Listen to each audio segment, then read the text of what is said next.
గొర్రెల కాపరుల దగ్గర నిల్చుందట. తర్వాత ప్రభు మహిమ దిగింది. ఆ ప్రభు మహిమ ఆ గొల్లల మీద ప్రకాశించింది. అంత చుట్టంతా కూడా ఆవరించేసింది ఆ మహిమ.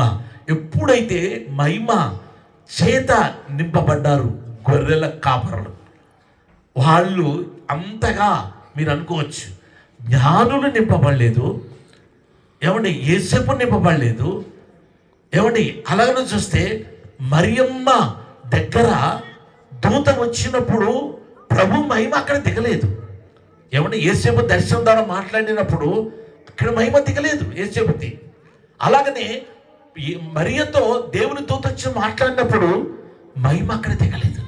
మరి ఎక్కడ దిగింది మహిమ అంటే గొర్రెల కాపురుల దగ్గర దేవుని మహిమ దిగింది. ఎప్పుడైతే దేవుని మహిమ దిగిందో, మంచిగా దేవుని మహిమ దిగిందో గొర్రెల కాపరు మహిమ చేత నింపబడ్డారు.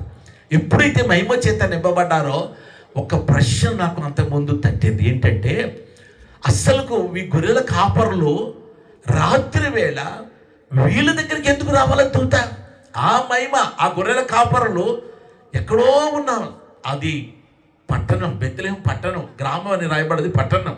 ఆ పట్టణంలో యేసు ప్రభుని చూడటానికి ఎలా అడ్రస్ దొరికింది వీళ్ళకి అనే ఒక క్వశ్చన్ మనం ఆలోచన చేస్తే వాళ్ళకి జ్ఞానులకి నక్షత్రం ఎలా నడిపించిందో ముందుగా ఉండి గొర్రెల కాపరులకి ఆ మహిమ వారిలో ఉండి ఆ ప్రభు దగ్గర నడిపించింది.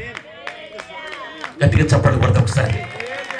ఆ గొర్రెల కాపరులు జ్ఞానం లేని వాళ్ళు, తెలివి లేని వాళ్ళు, లోక జ్ఞానం అంటే తెలియదు వాళ్ళకి. ఏం వాళ్ళకి తెలిసిందల్లా గొర్రెలు కాసుకోవటం, గొర్రెలు మంచిగా చూసుకోవటం, ఆ గొర్రెలు జాగ్రత్తగా కాపాడటం, అది వాళ్ళకి తెలిసిందల్లా, అది తప్ప ఏమీ తెలియదు.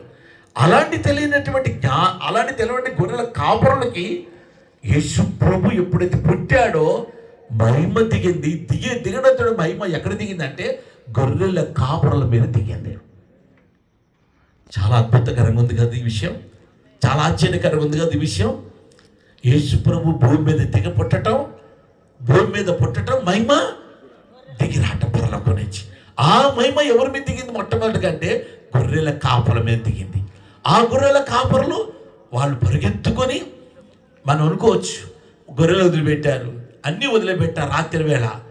నీ విషయం జ్ఞాపకం చేస్తాను ఒకటే, గొర్రెల కాపరుల మీదనే ఎందుకు మహిమ దిగాల్సి వచ్చింది అని మనం ఆలోచిస్తే గొర్రెల కాపరులు కనిపెట్టుకొని ఉన్నారట. అక్కడ వాళ్ళు గొర్రెల కాపరులు